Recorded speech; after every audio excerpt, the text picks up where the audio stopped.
انا مش جاية اعكنن عليك، بس في الغالب العلاقة الصحية المريحة اللي انت بتدور عليها مش هتبدأ بفاير ووركس.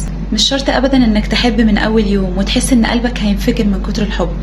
عارفة ان الموضوع ممكن يبان محبط لو كنت متعود تربط الحب بالخناق والصراعات والدراما الكتير، فممكن جدا دماغك ما تستوعبش ان العلاقة الهادية المريحة اللي انت فيها دلوقتي هي الحب اللي انت بتدور عليه.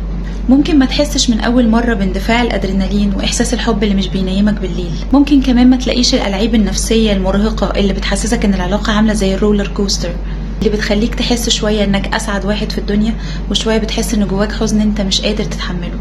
لو العلاقة ما فيهاش كل الحاجات دي اللي معيشاك الدراما والسسبنس، ممكن جدا تصرف نظر عنها، وده لانك ما تعودتش تربط الحب بالراحة والاستقرار والاستمرارية. عشان كده لو انت متعود على الفاير ووركس ممكن جدا تلاقي العلاقات الهادية المستقرة مش ملفتة قوي بالنسبة لك.